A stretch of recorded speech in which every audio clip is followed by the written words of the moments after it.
Two brothers inherit the exact same amount of money, $50,000 each. Same age, same job, same city, same lifestyle. One of them puts his money in a savings account and never touches it again. The other does something different, something that, on paper, looks almost identical. 30 years later, one brother can retire early. The other is still working, wondering where all his safe money went. Here's the strange part. The brother who lost value never spent a single dollar of his savings. He didn't gamble it away. He didn't make a bad investment. He did everything his parents told him to do. He saved. He was careful. He was responsible.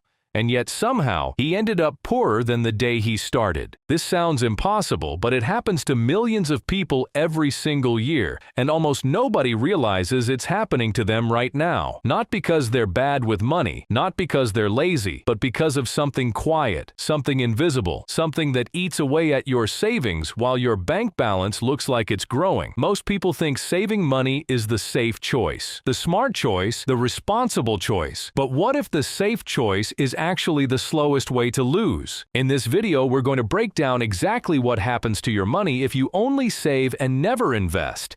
Not in theory, but in real numbers, real timelines, and real human stories.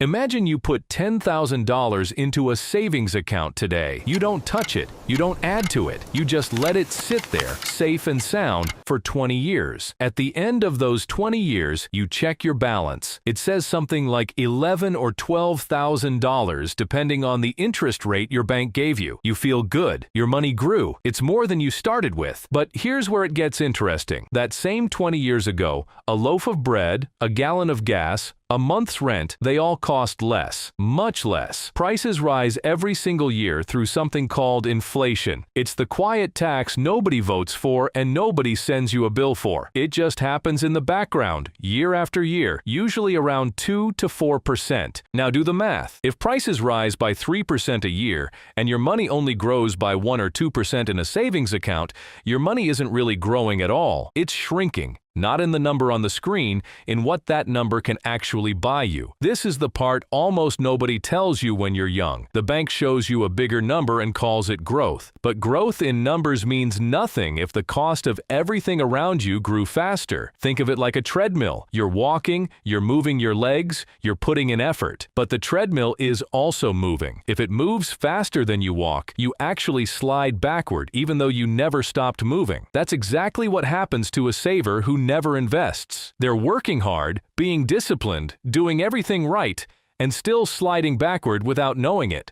Let's go back to those two brothers. The first brother kept his $50,000 in a savings account for 30 years. He watched his balance slowly climb to maybe $70,000 or $80,000. He felt proud of that. But here's what most people miss. 30 years earlier, $50,000 could buy a house down payment, years of expenses, real financial freedom. 30 years later, that $70,000 or $80,000 barely covers a fraction of what it used to. The price of everything, homes, education, healthcare, food, has multiplied several times over. So even though his number went up, his actual buying power went down. He was robbed. Not by a criminal, not by his bank. By inflation, the thief that never breaks in through a window because it doesn't need to. This is the psychological trap that catches so many people. We're taught to fear losing money in the stock market, where the losses are visible and dramatic. Nobody teaches us to fear the slow, invisible loss of a savings account, because it never feels like losing. Your balance never goes down. It just doesn't go up enough. And that's exactly why it's so dangerous. Visible risk makes us cautious. Invisible risk makes us comfortable. And comfort, in this case, is the trap. Now let's look at the second brother. He took his $50,000 and put a portion of it into something that historically grows faster than inflation. A simple, diversified investment. Nothing exotic, nothing risky in the gambling sense. Just an asset that's designed to grow in value over long periods of time. Here's what happened. In the short term, his money moved. Some years it went up 10%, some years it dropped 15%. That volatility scared him more than once. There were moments he wanted to pull everything out and put it back into a savings account, just to feel safe again. But the strange part is, over 30 years, those ups and downs smoothed out into something powerful. His money didn't just keep pace with inflation. It multiplied several times over because of something almost nobody explains well: compounding. Compounding means your money earns money, and then that money earns more money, and then that grows too.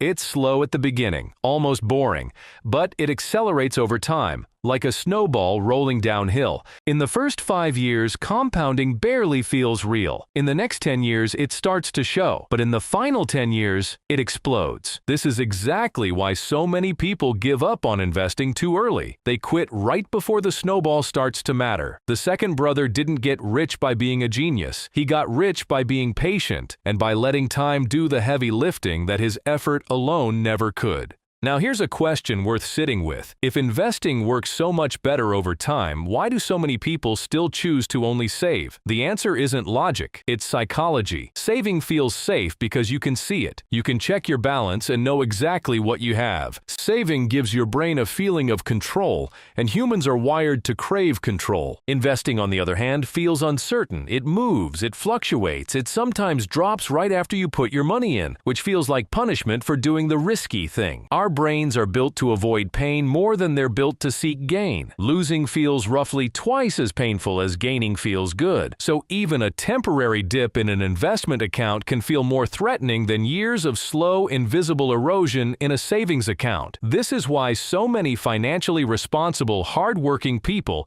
end up poorer than they should be. Not because they made a reckless decision, but because they made the decision that felt the safest, without realizing that safety and comfort are not the same thing. What most people don't realize is that keeping all your money in savings isn't actually avoiding risk. It's just trading one risk for another. You trade the visible risk of market ups and downs for the invisible risk of losing purchasing power every single year. One risk you can see, the other one you can't, but both are real. Let's put real numbers next to this because numbers make it impossible to ignore. Imagine two people, both 25 years old, both saving $200 a month for 40 years until they retire at 65. The first person keeps that money in a savings account earning around 1% a year after accounting for inflation that's actually closer to negative territory most years. After 40 years, they might end up with somewhere around $100,000. The second person puts that same $200 a month into a long-term investment that averages a reasonable 7% annual return over those same 40 years. After 40 years, they could end up with over $500,000. Some scenarios push even higher. Same amount of money put in, same 40 years, same discipline. The difference isn't effort. The difference is where that effort was directed. This is the part that should genuinely disturb you. It's not that the saver did something wrong, it's that doing nothing extra, simply parking money in the safe option, quietly cost them $400,000 over their working life. $400,000 of freedom, security, and options, gone, not through a mistake, but through inaction. And this changes everything about how we should think about saving. Saving isn't the finish line. Saving is just step one. It's the foundation you build on, not the house itself. Here's what most people miss until it's almost too late. This isn't just about retirement account numbers on a spreadsheet. This is about the actual shape of your future life. It's the difference between working until 70 because you have to, or having the choice to stop at 55. It's the difference between panicking over a medical bill or having a financial cushion thick enough to absorb it without fear. It's the difference between watching opportunities pass you by because you can't afford to take them and being able to say yes when something life-changing shows up. Money that only sits still doesn't just fail to grow, it actively shrinks in what it can do for you year after year while you're not watching. Money that's given the chance to grow, even with some short-term discomfort along the way, tends to compound into real freedom over time. None of this means saving is bad. Saving is essential. It's your safety net, your emergency fund, your short-term security. But saving and investing serve two completely different purposes, and confusing them, treating a savings account like it's supposed to build your future, is one of the quietest, most common financial mistakes people make.